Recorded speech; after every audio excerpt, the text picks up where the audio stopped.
اب آ جائے کہ ہماری ذمہ داری اس سلسلے میں کیا ہے.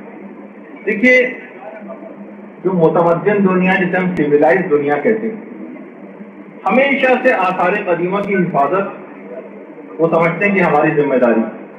مصر میں دریائے نیل پر جب اسوان ڈیم بنایا گیا تھا، یہ دریائے نیل پہ اسوان ڈیم، تو اس ڈیم کو بننے میں آثار قدیمہ کے جو کھنڈرات تھے ان کو دوسری جگہ باقاعدہ منتقل کیا گیا اور یونیسکو نے بہت ہی بھاری رقم اس سلسلے میں خرچ کی.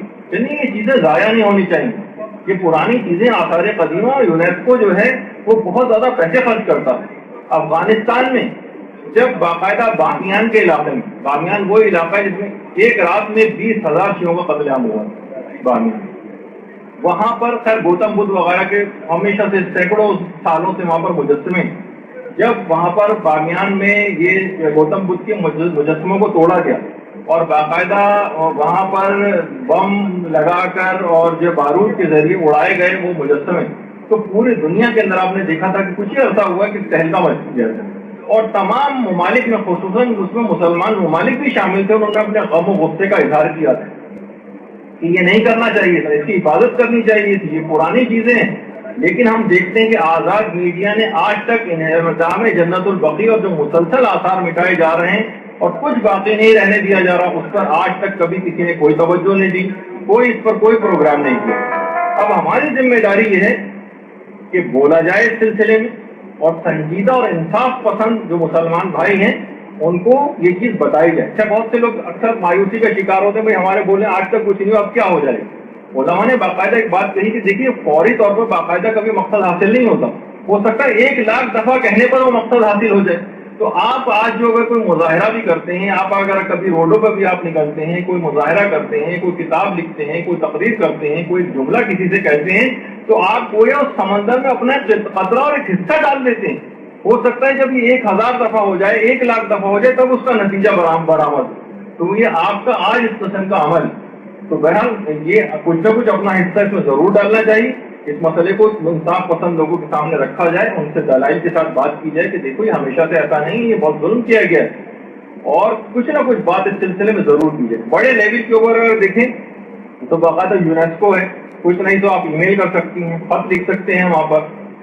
OIC جو ہے Organisation of the Islamic Conference, اب تو خیر اس طرح کا بن گیا کہ لوگ کہتے ہیں OIC کے معنی ہیں کہ کوئی اسلامی مسئلہ ان کے پاس آتا ہے نا تو فقط یہ لوگ یہ کہتے ہیں OIC، بس اس کے علاوہ کچھ نہیں کہتے. یعنی باقاعدہ نہ کوئی کام کر رہا ہے نا سلسلے کچھ، لیکن کچھ نہیں، ان کو پریشر ڈالنے کے لیے کوئی ای میل کریں، کوئی خط لکھیں، کوئی کچھ نہ کچھ اس طریقے سے کوئی چیز ضرور. معتمر عالم اسلامیہ انسانی حقوق کے جو کمیشن ہے، جو ہیومن رائٹس والے ہیں، ہیومن رائٹس میں بھی یہ سب چیزیں آتی ہیں، تو اس میں ان کو خطوط لکھیں. کوئی نہ کوئی دباؤ ان کے اوپر ہونا چاہیے. اس سے بھی زیادہ آگے بڑھیں، کوئی مظاہرہ کریں، اس کا کوئی دن منائیں، حقائق سے لوگوں کو اس سلسلے میں آگاہ کریں. لیکن جس طرح سے وہ مینڈک تھا نا جو آتش نمرود کو حضرت ابراہیم جب تھے تو اپنے منہ میں لے جا کے تھوڑا تھوڑا سا پانی ڈال رہا تھا، وہی والا کام کریں. وہ کہہ رہا تھا کم سے کم آگ آتش نمرود نہیں، مجھے بھی میرا حصہ تو اس میں چلا جائے گا.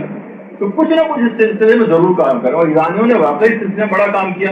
ایرانی حجاج آج بھی بقیع کے سامنے بیٹھ کر کتنی پابندیوں کے اندر جو ہے وہاں پر جو ہے بقیع کے سامنے بیٹھ کر دعائے کویل پڑھتے ہیں، اور باقاعدہ ان کے سامنے یعنی اس طرح سے جو ہے وہ اپنی جانوں کو اس پہ خطرے میں ڈال کر بہرحال وہ خود پروگرام کرتے ہیں. اور خود رہبر معظم آیت اللہ خامنہ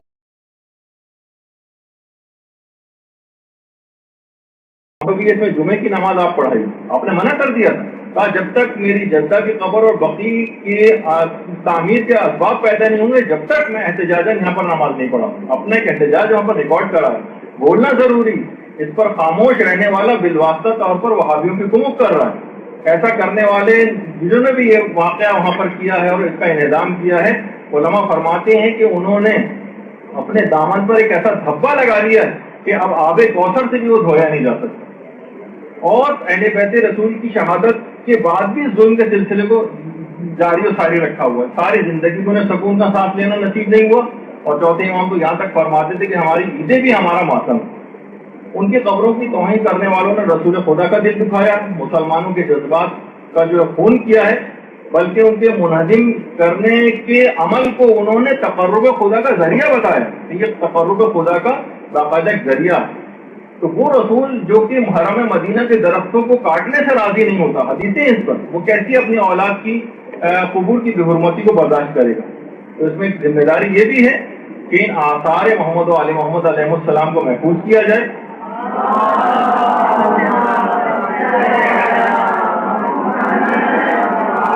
اور اس میں صرف قبور شامل نہیں، اس میں فقط گنبد شامل نہیں، یہ ہیں اپنی جگہ پر، لیکن اس کے ساتھ ساتھ ایک چیز کا اضافہ اور کر لیں، اور وہ ہے تعلیمات اور احادیث مبارکہ محمد و آل محمد علیہ السلام.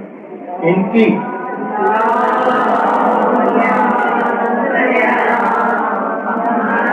وہ آثار مٹا رہے ہیں نا، تو آثار کے اندر یہ جو ہے احادیث بھی ان کے آثار میں تھے، ان کی تعلیمات بھی ان کے آثار میں تھے.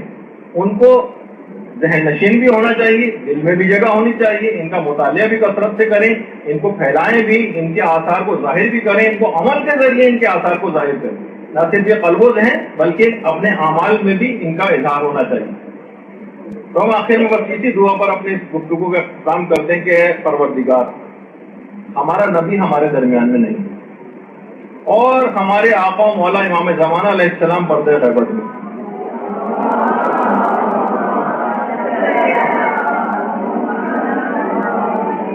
فتنوں کی شدت ہے، دشمنوں کی کثرت ہے، دوستوں کی قلت ہے، قتل و غارت گری کا ایک بازار گرم ہوا ہے تیرے چاہنے والوں کا. ہم ان تمام مظالم پر تیری بارگاہ میں فریاد کرتے ہیں کہ اپنی آخری حجت کو ظاہر کریں، تاکہ ان تمام مظالم کے انتقام کو دیکھ کر ہماری آنکھیں ٹھنڈی ہوں، بقیع کی تعمیر کے اسباب دوبارہ پیدا ہوں، اور امام زمانہ علیہ السلام کے رخ زیبا کی زیارت باسعادت ہمیں حاصل. یہاں پر آج ہم نے کچھ تھوڑا سا اس سلسلے میں ذکر کیا ہے، اور کچھ ذمہ داریوں کا اس کو ہمیں احساس کرنا چاہیے. کوشش کریں کہ ان باتوں کو دوسروں تک بھی پہنچائیں جہاں تک ممکن ہو سکے، اور انشاءاللہ اگلی نشست میں اگلی گفتگو کے ساتھ دوبارہ حاضر ہوں گے. وصلی اللہ علی محمد وآلہ الطیبین الطاہرین.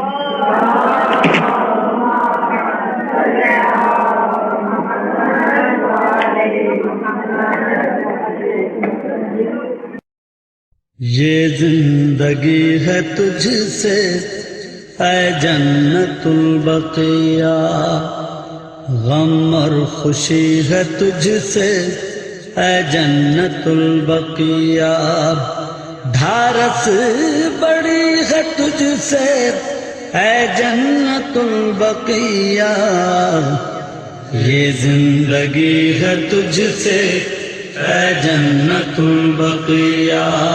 اللجن اللجن اللجن اللجن یا مولا، اللجن اللجن اللجن اللجن اللجن اللجن اللجن اللجن یا صاحب السماء، اللجن اللجن